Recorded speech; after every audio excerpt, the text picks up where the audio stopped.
Baik, Assalamualaikum warahmatullahi wabarakatuh. Waalaikumsalam Warahmatullahi warahmatullahi wabarakatuh. Selamat pagi semuanya. wabarakatuh. Pagi, Bu. Gimana? Sehat semua? Alhamdulillah sehat. Alhamdulillah sehat, Bu. Masih semangat kan buat mulai pelajaran hari ini? Semangat sekali, Bu. Wow, ya harus tetap semangat dong meskipun kita belajarnya online ya.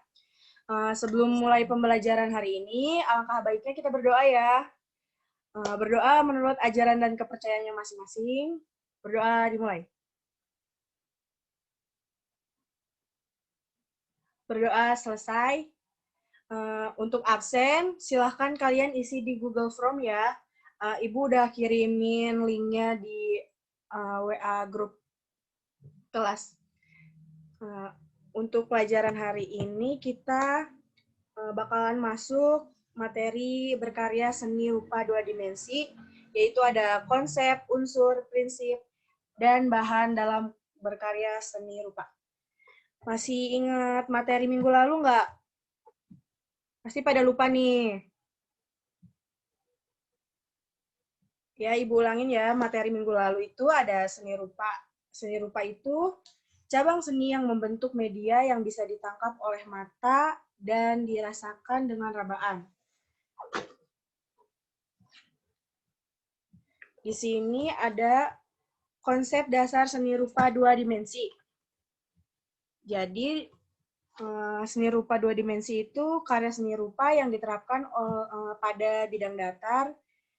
Di sini juga ada jenis-jenis karya seni rupa 2 dimensi, yaitu seni grafis, lukis, kaligrafi, sama ilustrasi. Kalau seni grafis itu cabang karya seni rupa yang dalam pembuatannya membentuk alat bantu karya yang menggunakan teknik cetak bentuk 2 dimensi. Contohnya itu fotografi. Kalau seni lukis itu karya seni rupa 2 dimensi yang permukaannya seperti kanvas, kertas, itu bisa ya seni lukis di kertas juga, di kanvas bisa. Terus ada juga seni rupa kaligrafi. Biasanya itu kaligrafi itu tulisan-tulisan Arab ya. Terus ada seni rupa ilustrasi.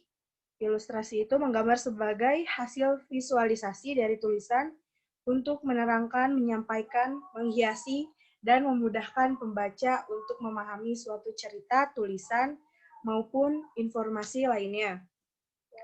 Di sini juga ada unsur-unsur karya seni rupa 2 dimensi.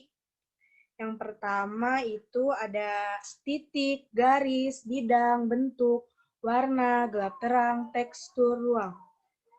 Titik itu unsur yang paling kecil. Sebelum garis itu titik dulu ya, kalau garis itu agak besar dari titik. Terus ada juga bidang. Bidang itu merupakan unsur seni rupa yang terjadi karena pertemuan beberapa garis. Jadi yang awal itu titik, garis, baru bidang. Terus bentuk itu wujud yang dibentuk oleh sekumpulan garis dan bidang. Jadi percampuran garis sama bidang itu terlahirlah bentuk. Terus ada juga, belum ya? Ada juga warna. Warna itu unsur yang sangat penting dalam seni rupa. Kan kalau misalnya di seni rupa itu kalau nggak ada warnanya tuh kayaknya gimana gitu kan. Kalau misalnya warnanya hitam putih juga kayak harus ada gradasinya biar terlihat indah. Terus ada juga gelap terang. Kalau gelap terang itu karya seni rupa yang berfungsi untuk beberapa hal, yaitu menggambarkan benda menjadi berkesan 3 dimensi. Yang tadi Ibu sampaikan itu yang warnanya cuman kayak abu-abu pakai goresan-goresan pensil, biasanya itu buat seni rupa 3 dimensi. Terus ada juga tekstur. Tekstur itu nilai raba dari suatu permukaan, bisa halus, kasar, licin. Pokoknya tekstur ya, kalau misalnya kalian megang juga kan kadang teksturnya beda-beda tuh. Terus ada juga ruang. Ruang itu biasanya ada di seni rupa 2 dimensi mengacu pada luas bidang gambarnya sendiri. Terus ada juga prinsip-prinsip dasar karya seni rupa dua dimensi. Yang pertama ada kesatuan. Yang kedua itu keserasian. Terus yang ketiga ada keseimbangan. Keempat fokus perhatian. Kelima ada kesebandingan. Keenam ada irama. Yang terakhir itu ada kontras. Kalau kesatuan itu biasanya antara unsur satu dengan lainnya itu harus saling mewujudkan adanya hubungan atau keterlibatan. Terus kalau keserasian itu yang selaras atau sehubungan yang tidak bertentangan. Pokoknya kayak cocok lah ibaratnya. Kalau keseimbangan itu sesuai antara bagian yang satu dengan lainnya dalam bidang gambar. Kalau fokus perhatian itu selalu diupayakan terhadap suatu bidang yang telah menonjol dari bagian yang lainnya. Ada juga kesebandingan, yaitu prinsip seni rupa yang mengacu pada keteraturan dan penyesuaian dari wujud karya seni rupa yang diciptakan. Ada irama atau ritme, itu prinsip yang mendasari pengulangan satu atau lebih. Terus ada kontras. Kontras juga dapat diartikan sebagai hal yang berlawanan. Di sini juga ada bahan, media, teknik seni rupa dua dimensi itu. Yang pertama ada bahan, media, sama teknik. Kalau bahan itu tahu lah ya, biasanya kita pakai apa kalau misalnya mau gambar-gambar seni rupa. Seni rupa dua dimensi kayak kanvas, kertas, HVS itu bisa. Cuman kalau misalnya pakai HVS kan kadang tipis ya, gampang sobek. Terus bisa juga kita dari melukisnya di kain, di triplex, banyaklah hardboard atau tembok buat bikin mural-mural. Terus ada juga media nih, kalau media itu alat untuk menggambar yang utamanya lah, yang paling penting dalam menggambar tuh harus ada media juga kayak pensil, krayon, terus itu cat air. Terus ada teknik. Di sini teknik tuh banyak ya. Ada berapa nih? Ada teknik linear, dusel, siluet, pointillis, akuarel, semprot, plakat, kolase, transparan. Kalau misalnya linear itu kayak menggambarkan objek dengan garis sebagai unsur yang paling menentukan, baik garis lurus maupun garis lengkung.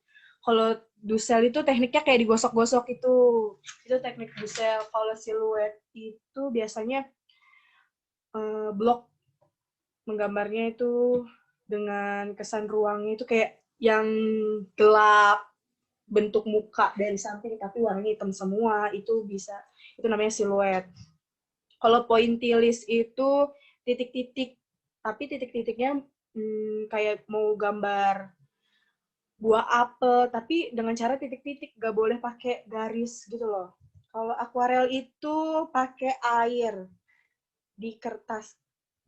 Pokoknya tekniknya itu menggunakan air. Kalau teknik semprot itu bahannya itu cat air, terus pakai spailer gitu tuh, disemprotin. Terus ada plakat. Sering juga ini dipakai buat melukis pakai plakat. Terus teknik kolase itu, kalau kolase itu kayak kita motong-motong kertas, terus ditempel-tempel. Itu teknik kolase. Ada teknik transparan. Ini biasanya pakai cat air, tapi hanya sekedar menggoreskan tipis-tipis. Itu teknik transparan. Karena kan di sini transparan ya, berarti tipis-tipis, biar nggak kelihatan. Udah, materinya cukup segitu aja. Tapi Ibu kasih tugas nih buat minggu depan. Kalian membuat karya seni rupa dua dimensi. Terserah mau apa aja, pokoknya karya seni rupa dua dimensi. Kalau dua dimensi itu hanya bisa dilihat di depan saja ya. Kalau tiga dimensi itu bisa bermanfaat, ada manfaatnya kayak gerabah, dia punya manfaat. Kalau dua dimensi itu kayak buat pajangan-pajangan aja, kayak lukisan, itu dua dimensi termasuknya. Pokoknya kalian kerjakan membuat karya seni rupa dua dimensi, terserah itu mau aliran apa aja kalian buat. Terus nanti kalian kumpulkan di kolektif ke ketua kelasnya. Nanti ketua kelasnya masukin tugas-tugasnya ke Drive, nanti linknya kirim ke Ibu ya. Untuk pembelajaran kali ini cukup sekian. Kalau misalnya ada yang mau ditanyain lagi, bisa PC aja ke Ibu. Pokoknya cukup sekian dan terima kasih. Wassalamualaikum warahmatullahi wabarakatuh. Gue mau ngapain? Warahmatullahi wabarakatuh. Terima kasih Ibu.